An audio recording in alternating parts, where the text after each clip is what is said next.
Oke teman-teman, pada kesempatan kali ini saya akan menjelaskan tentang binary exploitation, yaitu tentang basic dari buffer overflow. Pada kesempatan kali ini saya akan menjelaskan lebih spesifiknya tentang 64-bit buffer overflow ya. Jadi langsung kita lanjut saja. Pertama, perkenalan dulu, nama saya Muhammad Rizky Arif. Saya sekarang sedang belajar di Universitas Gadjah Mada, sedang menempuh pendidikan sarjana di teknologi informasi. Dan kalian bisa melihat profil saya di link yang sudah tertera. Nah, sebenarnya apa sih buffer overflow itu? Buffer overflow adalah sebuah kerentanan di mana sebuah program menulis data ke buffer. Nah, program tersebut menulis datanya melebihi kapasitas data yang dapat ditampung buffer tersebut, yang menyebabkan sebuah program melakukan sesuatu yang tidak diinginkan, seperti crash atau behaviornya berubah gitu ya. Nah, buffer overflow biasanya terjadi di program yang menggunakan bahasa pemrograman yang memerlukan manajemen memori secara manual, seperti C, assembly, C++, dan bahasa-bahasa pemrograman yang dapat melakukan memori manajemen secara manual lainnya ya. Nah, bahasa-bahasa pemrograman ini memungkinkan untuk memanipulasi memori secara langsung. Jadi kadang terdapat human error yang dapat menyebabkan kesalahan dalam menangani buffer gitu. Nah, sebenarnya buffer overflow itu sudah sangat jarang ya ditemukan di dunia nyata, tapi kalau kita bermain CTF itu selalu ada. Nah, kenapa sih kita belajar buffer overflow gitu? Nah, untuk di dunia binary exploitation itu tuh kan sangat luas ya. Ada Windows exploitation, ada Linux exploitation, ada Mac exploitation, ada iOS exploitation, ada Android exploitation. Nah, sebelum kita belajar hal tersebut, kita perlu untuk belajar yang basic-basicnya dulu, seperti buffer overflow. Nah, buffer overflow pun memiliki banyak mitigasi, seperti yaitu stack, CET, DEP, ASLR, stack canary, dan lainnya. Nah, setiap vendor, setiap OS itu ya, itu memiliki mitigasi yang berbeda gitu. Nah, karena banyaknya mitigasi ini sangat jarang ya kita temui di dunia nyata buffer overflow itu. Oke, langsung aja kita lanjut ke sesi demo. Nah, untuk demo kali ini program yang saya gunakan ini ya, programnya akan saya lihatkan. Itu program simbol biasa ini. Jadi programnya itu ada fungsi init buffer untuk menginisiasi buffer, kemudian overflow ini kalau kita lihat nanti akan yang dapat dieksploit gitu. Ada fungsi main, terus ada fungsi win, ada fungsi RCI. Nah, fungsi win ini ada secret message-nya ya. Nih, nanti kita coba apakah kita bisa memanipulasi program mengeksploit buffer overflow-nya, yang kemudian akan menampilkan secret message tersebut gitu. Terus kemudian ada fungsi RCI. Nah, fungsi RCI ini nanti akan kita gunakan untuk remote code execution ya gitu. Nah, kalau kita lihat fungsi win sama fungsi RCI ini tidak kita panggil di main ya. Jadi, nah, fungsi eksploitasi buffer overflow ini memungkinkan kita untuk memanggil fungsi yang tidak ada di suatu branch itu ya. Tidak dipanggil di main, tidak dipanggil di overflow juga, tidak dipanggil di init buffer juga. Nah, kita akan melakukan manipulasi, menekan exploit yang nantinya akan bisa memanggil kedua fungsi ini ya. Oke, itu sekitar sedikit tentang program yang kita gunakan. Kemudian untuk PPT-nya, teman-teman bisa mendapatkannya di Discord Cyberkarta.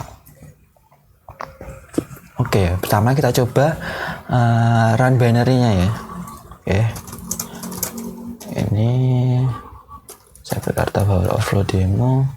Kalau kita run, kita diminta untuk memasukkan sebuah string. Kita coba, saya berkata ya, kalau ini berhasil, kita akan mendapatkan nilai output sebanyak 1, 2, 3, 4, 5, 6, 8, ada sebanyak 11 karakter ya. Oke, nah benar. Jadi program mengoutputkan panjang string saya berkata itu 11 karakter, betul ya. Kemudian kita coba masukkan banyak string. Kita coba 1000 aja ya. Nah, gimana kita cara ngeprint 1000 karakter? Kita bisa menggunakan Python ya, Python C. Berarti kita akan mengerun komanya secara di terminal ya. C kita print, kemudian A kita kali 1000. Oke, kalau kita run ini akan print 1000 karakter A ya. Kemudian kita pipe ke binary-nya buffer overflow. Ya. Ini akan, nah ini kan seharusnya kita mendapatkannya 1000 ya. Ini ternyata cuma mengoutputkan 200 karakter. Terus di programnya terjadi segmentation fault. Nah, segmentation fault ini teman-teman, ini salah satu tanda kalau program itu dapat dieksploitasi buffer overflow. Tetapi perlu diingat, ini cuma tanda doang ya, bukan indikasi. Jadi kalau program terjadi segmentation fault itu bukan berarti program itu rentan terhadap buffer overflow gitu ya. Oke, lanjut. Nah, ini ya, ketika kita memasukkan string yang relatif pendek, program berjalan dengan lancar. Namun ketika kita memasukkan string yang panjang gitu ya, terjadi segmentation fault. Nah, segmentation fault adalah salah satu tanda dari kerentanan buffer overflow. Nah, segmentation fault bisa terjadi karena read access violation atau read access violation, yang berarti bahwa kita menuju ke memory address yang tidak dipetakan, tidak di mapping ya. Tidak di mapping itu di memorinya, jadi isinya masih kosong gitu. Atau kita tidak memiliki hak untuk read atau write ke memory address tersebut itu. Nah, itu.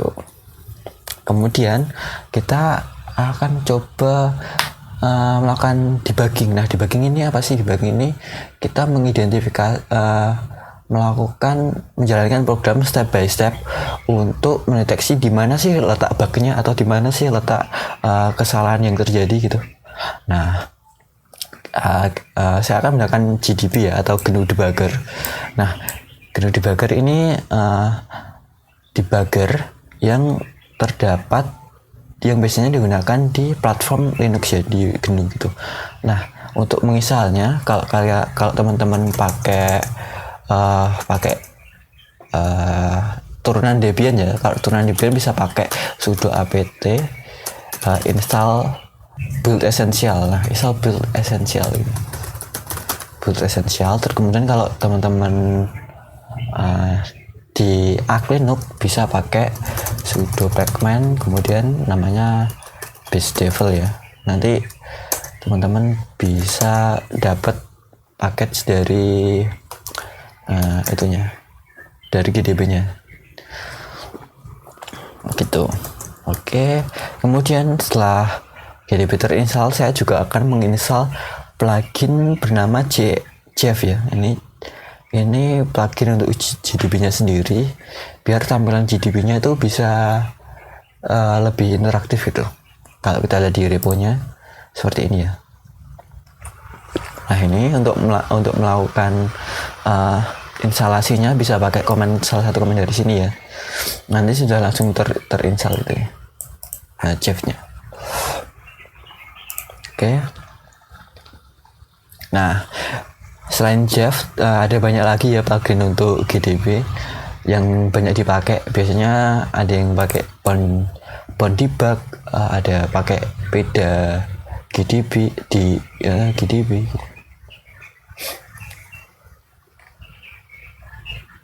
Nah, Ini komen-komen untuk debugger ya, untuk GDB-nya itu ada info functions. Info functions ini digunakan untuk melakukan listing semua fungsi yang terdapat di suatu programnya. Oke. Gini kalau kita komenkan info function. Nah, ini tuh GDB akan ngelis semua function yang ada yang dipakai dalam binary atau program tersebut ya. Nah kalau teman-teman lihat ini ada fungsi yang ada karakter add plt ini ya. Nah, fungsi-fungsi yang ada add plt-nya ini adalah fungsi yang dynamically link ya. Jadi bukan static link. Jadi itu di dynamic linking menggunakan suatu library gitu ya. Nah kalau fungsi-fungsi lainnya ini fungsi static yang terdapat pada binary itu sendiri gitu. Jadi tidak terdapat di suatu library. Oke. Kemudian set breakpoint ini kita bisa ngeset breakpoint pada suatu address dalam program gitu. Contohnya kalau kita bisa nge-run di GDB-nya gini ya, kita run, terus kita masukkan sebuah string, kita masukkan saya berkata, kemudian program akan exit secara normal gitu. Nah, kemudian kalau kita ingin nge-run program kemudian berhenti di suatu tempat gitu ya, umpamanya kita mau berhenti di overflow gitu, kita break addressnya overflow kan ini ya, kita bisa menggunakan addressnya atau kita bisa menggunakan nama fungsinya gitu. Break overflow nanti kalau kita run, nah kita akan berhenti di overflow gitu. Nah, itu untuk break. Kemudian SI step instruction kita akan berjalan tepat satu instruksi itu. Kalau teman-teman lihat kita kan lagi di instruksi 40 11 4A ya. Kalau kita SI nanti kita akan ke instruksi selanjutnya ya, ini 40 11 4E. Kemudian next instruction ini NI ya, kita bisa panggilnya pakai NI. Ini tuh sama seperti SI tapi bedanya kalau ada instruksi call seperti ini ya, kalau kita teman-teman lihat. Nah ini kan ada instruksi call ya. Kalau SI ini akan melakukan dia akan pergi ke 40 10 50 kalau kita SI. Kemudian kalau kita NI dia itu akan menyekip fungsi call tersebut, kemudian akan lanjut ke fungsi ini, ke address ini, ke instruksi move di bawahnya ya ini 40 11 64 gitu. Nah itu bedanya NI sama SI. Jadi kalau kita NI dia tidak akan pergi ke sini ya, ke 40 10 50 dia tidak akan ke situ, nanti dia akan pergi ke move gitu. KNI dulu, nanti kita akan diminta stringnya. Nah diminta string saya berkata, dan nah ini di fungsi move, di fungsi selanjutnya ini ya. Kemudian kalau kita coba SI ya, nah kita SI, nah dia akan ke dalam fungsi read PLT tersebut itu. Oke, kemudian kita bisa mengeksamin memori sebuah address itu pakai X ini examine ya. JX ini giant, X ini hex, jadi giant hex. Kemudian address ini sebuah address itu. Jadi kalau kita mau mengeksamin memori di register RBP, kita bisa GX RBP gini. Nah giant itu dia akan mengambilkan 8 bytes atau 16 hex ya. Jadi ini 1 2 3 4 5 6 7 8. Nah ada 8 bytes. Jadi GX ini fungsinya untuk 8 bytes. Nah X ini hex. Jadi ini kalau teman-teman lihat ini hex ya. Nah ini addressnya itu di yang terdapat di RBP. Kalau kita lihat register RBP-nya, kita memanggil address di 7FFFFDA20 gitu. Nah ini 7FFFFDA20. Oke, lanjut disassemble function. Jadi ini kan kalau teman-teman lihat sebuah binary kan sebenarnya kan itu ya, dari namanya ada binary-nya. Sebenarnya binary itu cuma angka-angka doang. Nah, kalau kita disassemble, kita akan bisa mengkonversi binary tersebut menjadi instruksi-instruksi assembly yang dapat dibaca seperti ini ya, seperti jam, push 0x2, jam 0x40 10 20 gitu ya. Kalau kita disassemble, contohnya kita disassemble overflow ya, fungsi overflow. Nah, kita dapat instruksinya. Kemudian teman-teman bisa juga mendapatkan opcode atau instruksi mesin itu sendiri gitu. Jadi angka-angka yang bisa kita dapatkan untuk menjadikan opcode ini. Fungsinya disassemble /r, kemudian nama fungsinya atau nama addressnya.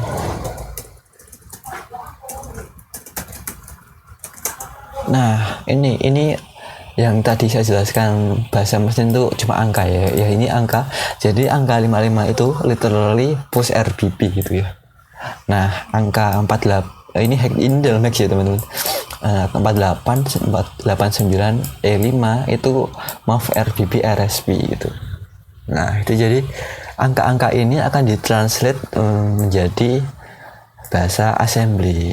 Ini bahasa mesin atau opcode, ini bahasa assembly. Jadi biar bisa lebih dibaca gitu. Oke, lanjut. Ini tadi ya info function disassemble main gitu ya. Nah, perlu diingat teman-teman, kalau sebuah fungsi di konvensi bahasa assembly x86_64 ya, itu terdapat function prolog atau opening dari function gitu. Nah, jadi di semua function di bahasa assembly x8664 itu ada namanya function prolog sama function epilog. Atau function epilog itu endingnya ya. Nah, function prolog ini dia itu akan melakukan setup stack frame gitu ya. Jadi dia akan melakukan push RBP, kemudian move RSP ini ya. Ini melakukan stack frame agar framenya itu bisa dipakai oleh fungsi tersebut. Kemudian function epilognya dia akan melakukan pop, kemudian akan di store ke RBP-nya, kemudian akan return ke fungsi yang memanggil main-nya gitu. Dalam kasus ini main, jadi dia akan return ke fungsi main tersebut gitu. Nah, ini ya function prolog. Oke.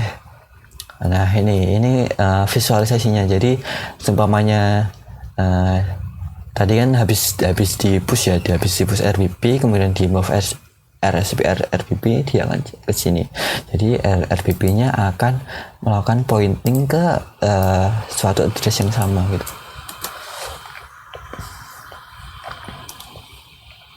Nah, kemudian kita akan belajar tentang konvensi call instruction. Nah, call ini dia itu akan sejatinya ya teman-teman, dia itu akan melakukan dua instruksi gitu.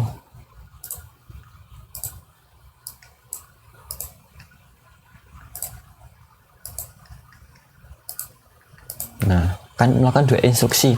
Yang pertama dia akan melakukan push next instruction-nya ini. Jadi dalam stack dia itu akan nge-push ini ya. Kalau ini di sini, kalau kita lihat di sininya sebelum instruksi call overflow ini, dia tuh kalau kita memanggil fungsi call-nya ya, pertama dia tuh akan melakukan storing next instruction-nya sebagai return pointer address ini itu akan dimasukin ke sini dulu, di-push ke dalam stack. Kemudian dia itu akan jump ke address ini, kemudian jump ke address ini. Jadi melakukan jump ke address ini ya itu. Nah, apa sih return pointer? Jadi kalau teman-teman sudah familiar dengan programming ya, kan kita memanggil fungsi overflow ini. Jadi setelah fungsi overflow ini selesai di-execute, gimana fungsi ini bisa kembali ke main gitu.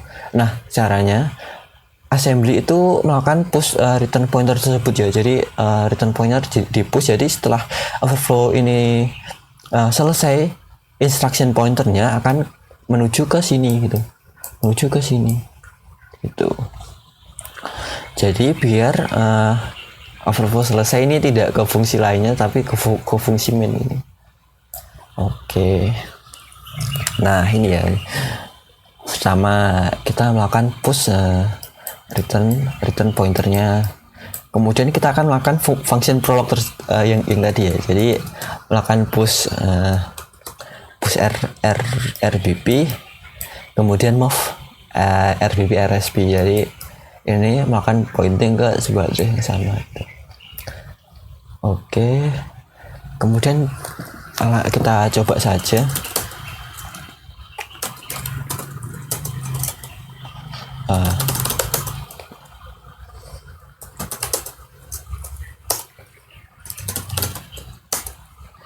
Kita lakukan break di overflow ya, kemudian kita run.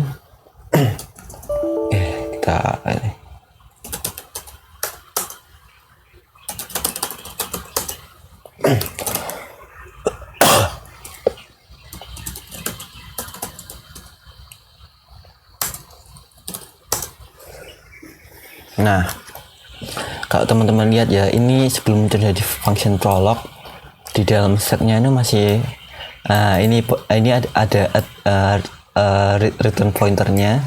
Kemudian kalau kita SI, dia akan melakukan push ini ya, push RBP, kemudian RBP-nya masih di sini. Kalau kita selanjutnya RBP-nya akan melakukan pointing ke address yang sama seperti RSP itu setelah instruksi move terjadi gitu. Oke. Nah, lalu di mana sih letak apa sih letak kerentanan overflow-nya? Kalau teman-teman lihat ya, di sini di LIA ini, dia itu akan mengalokasikan 0x70 bytes untuk itu ya, untuk alokasi buffer itu. Jadi kita coba jelaskan di pen ya. Jadi perlu teman-teman tahu ya, stack itu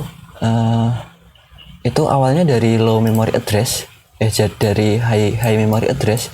Jadi dari 0 yang kita 7FFFF tadi dan lain-lain sampai ke 0x000 gitu. Jadi ini dari yang tinggi ke rendah gitu. Nah, jadi kenapa ini dikurangi? Karena kan tadi kan kita sudah itu ya, sudah melakukan ini push ke sini, push return pointer, kemudian kita lakukan push RBP RSP. Nah, itu RSP-nya ada di sini, teman-teman. RSP-nya ada di sini. Ini ada RBP-nya. Ada di sini ada RBP. Di sini ada RBP-nya. Di sini ada return pointernya. Nah, RSP-nya itu ada di offsetnya RBP ya. Ini menggunakan pointing ke tempat yang sama gitu. Nah, kenapa dikurangi, teman-teman? Nah, jadi kan kalau kita yang sudah saya jelaskan ya, di sini itu kan yang kecil gitu, yang 000 gitu ya mungkin. Nah, di sini kan yang besar, yang dari 07FFF gitu ya. Nah, jadi biar ini tuh menuju ke sini gitu ya, ini kita jadikan alokasi buffernya gitu, itu harus dikurangi. Nah, tadi program kita itu mengurangi sebanyak 0x70, atau kalau kita konversikan ke dalam desimal itu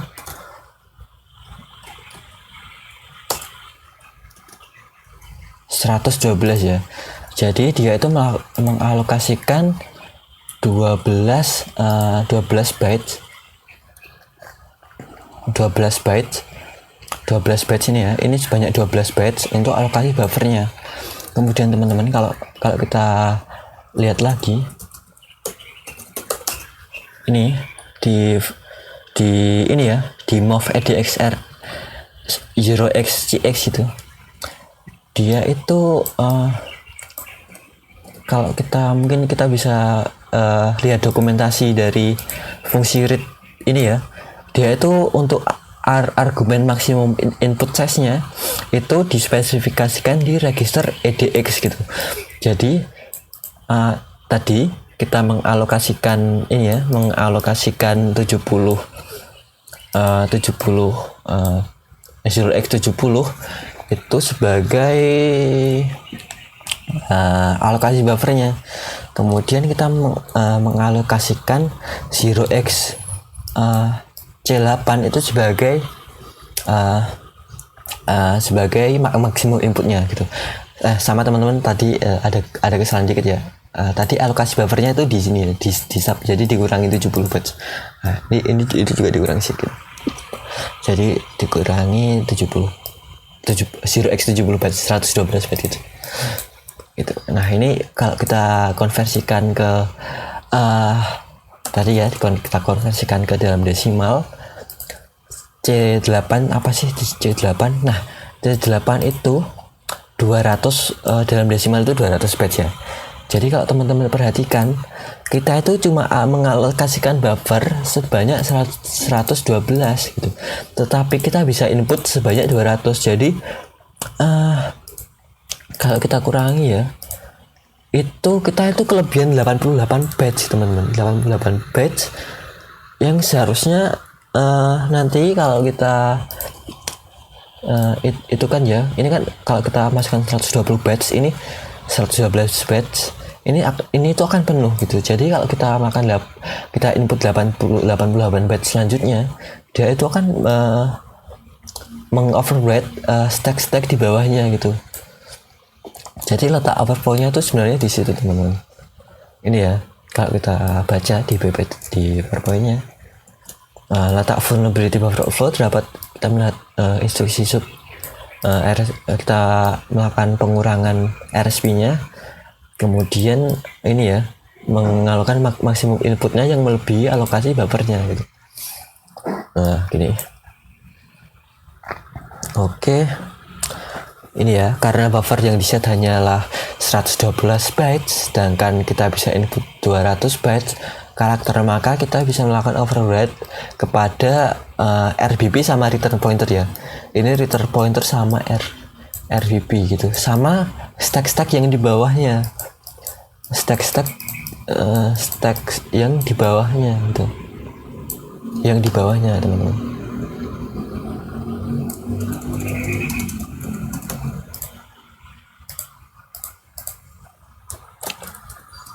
Stack di bawah gitu, RBP sama RSP ya. RB return pointer gitu. Nah jadi gitu teman-teman, jadi kita tidak hanya bisa mengoverwrite yang ada dalam fungsi read tadi, kita bisa melakukan overwrite RBP juga, kita bisa melakukan overwrite return pointer juga, terus kita bisa melakukan overwrite stack di bawahnya gitu. Karena sisa override kita kan tadi kan 200 ya, ini kan cuma alokasinya kan cuma 112, jadi 200 minus yang tadi 200 minus 112 itu 88 teman-teman. Jadi kita bisa melakukan 88 batch ini, melakukan total 88 batch overwriting gitu. Nah itu sangat fatal sih kalau terdapat itu gitu. Nah gini, jadi kalau kita coba input 200 itu ya, 200 huruf gitu, huruf A. Nah teman-teman bisa melakukan titik tanda pentung, kemudian kita bisa melakukan fungsi command line, fungsi base itu.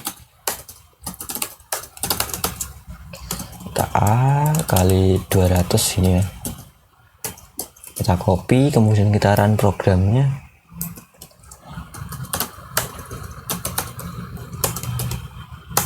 Nah ini teman-teman teman-teman, kalau kita lihat semua panjang string kita dapat input ini ya, panjang string 200. Kemudian kalau kita lihat stacknya tuh teroverwrite dengan A semua gitu teman-teman. Kalau kita lihat sampai RSP-nya ke overwrite, RBP-nya juga teroverwrite teman-teman gitu. Nah, kita tadi kan kita tahu ya kalau offsetnya itu 112 gitu. Jadi ini sampai sini tuh 112.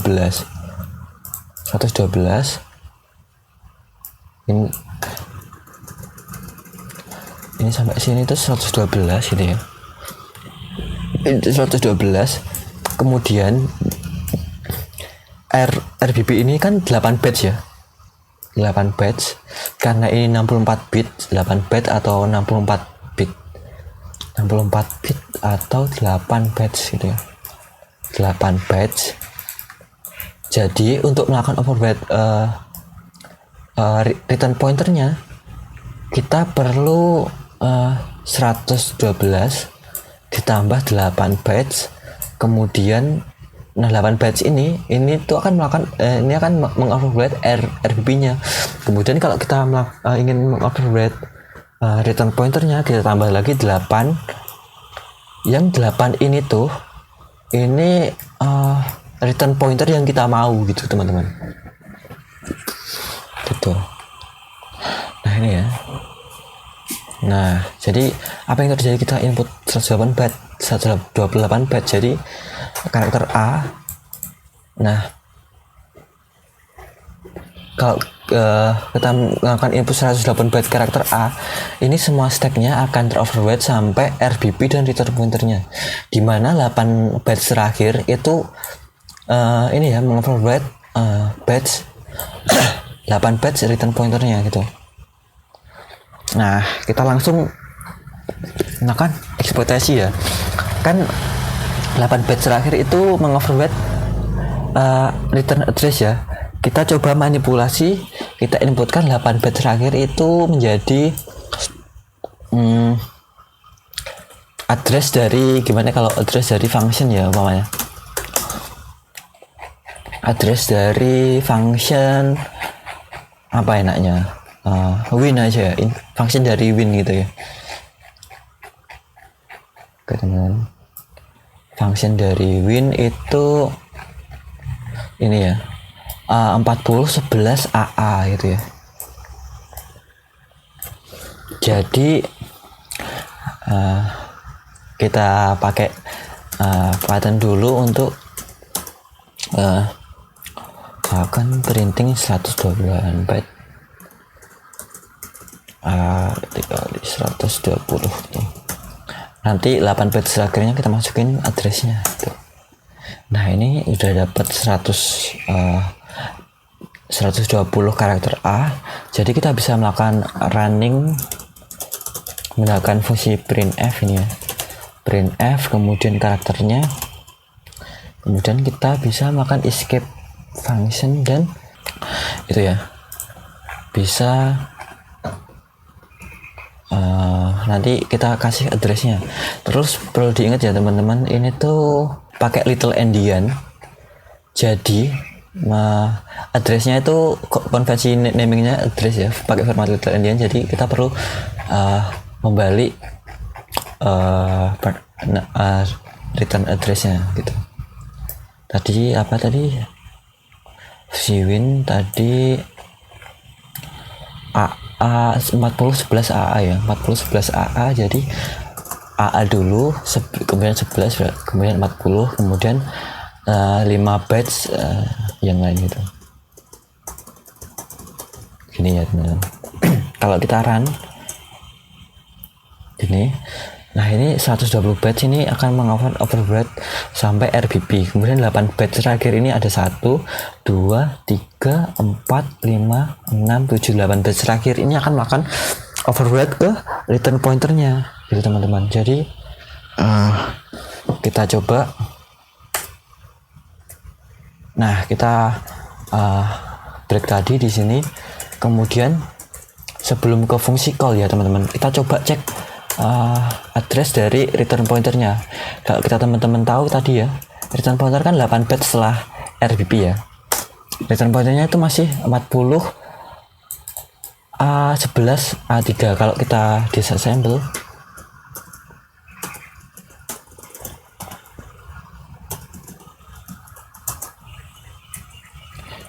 ya, 4011 A3 itu return pointer yang tadi ya setelah instruksi call gitu.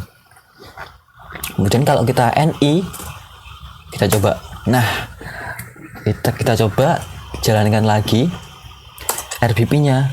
Nah sudah berubah teman-teman, jadi 4011 A3. Dan kalau kita lihat apa sih itu, nah ini ya, itu fungsi win. Terus kalau kita jalankan sampai return ya, sampai return,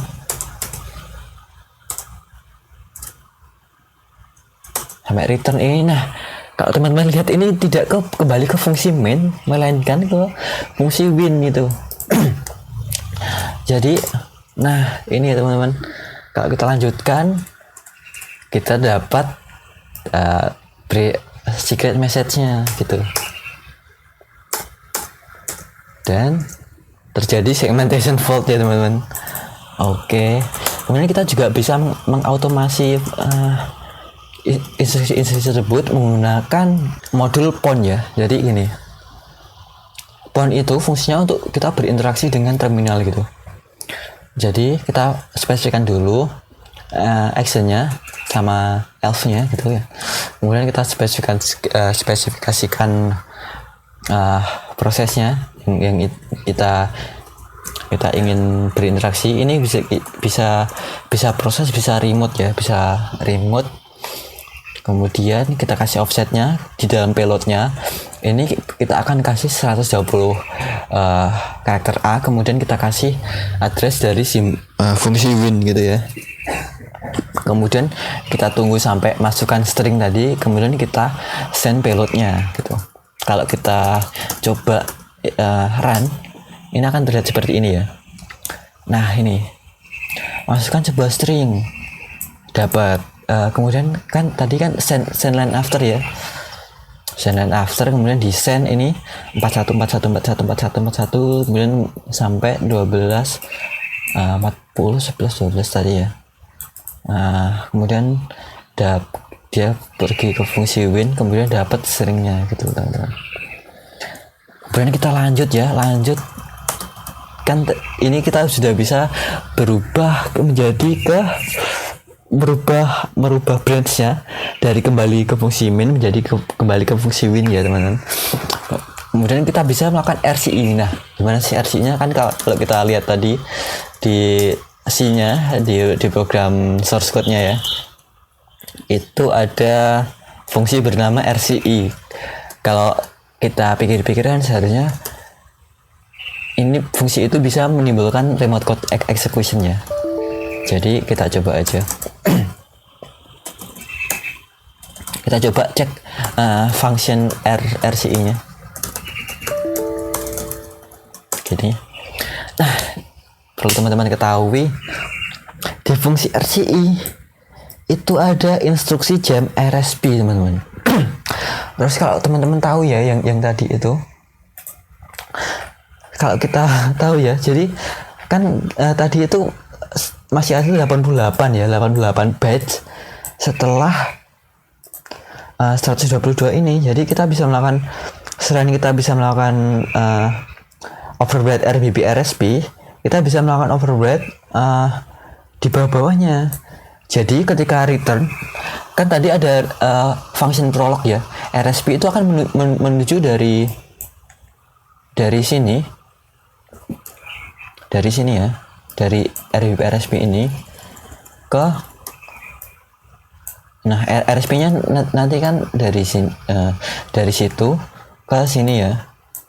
Setelah function prolog itu akan berubah ke sini gitu.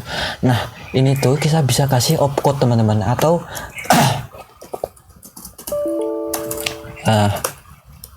ini ya,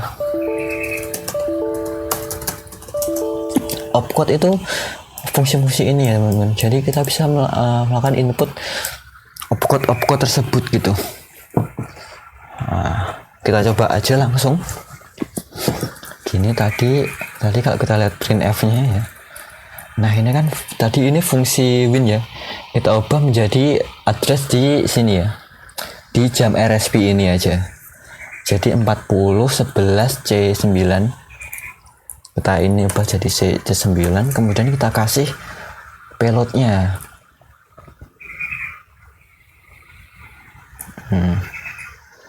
Payloadnya apa ya enaknya? Enaknya move RX aja ya, gitu. Atau kalau enggak ini, gitu. Terserah teman-teman ini. Jadi kita bisa input output sesuai aturan kita ya. Kita coba move RSI RX itu. 48 0x89 0xc7. Oke, gitu ya nanti teman-teman. Payloadnya kemudian kita break dulu. Break di RCI nya aja. Soalnya kan kita pasti tahu kan ini bakal ke RCI bakal ke RCI gitu.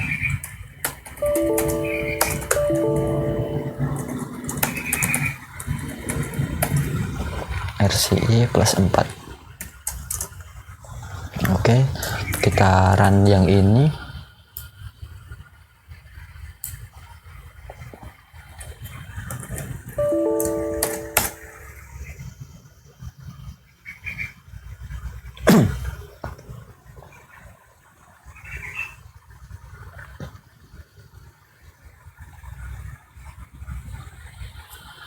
Oke, ada kesalahannya.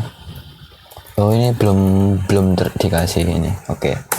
Nah, kita run dan benar teman-teman. Kita tadi kan sudah ubah ini ya. Kita break. Jadi fungsi ini tuh stop di breakpoint ini. Jadi ingin melewati ini. Oke, kita SI. Nah, move RDI RAX teman-teman, salah instruksi ya mungkin kita teman. Move RDI RAX ya. Nah, ini remote code execution yang kita tanamkan gitu. Atau kalau nggak gitu kita gini aja teman. Jadi di assembly itu ada C8 ya. CC atau C8 ya teman, lupa aku. Nah ini kita bisa add ini. Kalau nggak gitu ini kita coba CC. Nah ini CC teman-teman. CC itu namanya debugging symbol. Kalau di assembly itu kalau kita lihat nanti ya, ini seharusnya akan jadi entry gitu. Nah ini entry. Kalau kita disassemble ya mungkin entry itu akan opcode-nya itu CC gitu ya. Nah itu aja teman-teman dari penjelasan dari saya itu tentang kerentanan buffer overflow ya. Kemudian teman-teman kalau mau ini bisa mencoba challenge-nya. Ini sudah saya deploykan challenge buffer overflow dengan sedikit twist. Itu tidak seperti yang tadi, mungkin agak susah sedikit ya. Itu kan teman-teman bisa melakukan netcat ke sini. Kemudian kalau teman-teman nanti berhasil gitu ya, berhasil exploit-nya itu akan seperti ini ya.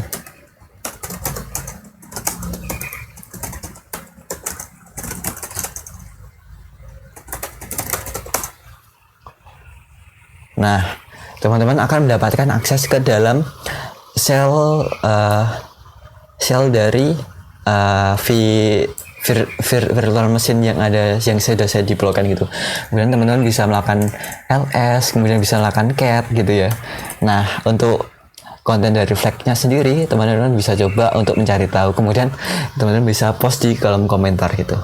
Oke, terima kasih teman-teman. Kemudian kalau teman-teman ingin belajar lebih lanjut, itu ada di Pond College, ada How to Hip, ada Nightmare. Nah, ini resource yang sangat bagus teman-teman. Jadi semua ini tuh free ya. Free, bisa diakses sesuka teman-teman gitu. Kalau ingin belajar lebih lanjut tentang binary overflow, itu nanti teman-teman akan dapat ada namanya Rock Emporium, ada Return to Win gitu ya. ada retweet, ada banyak lah, ada hip exploitation gitu. Nah, ada banyak teman-teman yang lebih menarik gitu, lebih menarik dan lebih seru.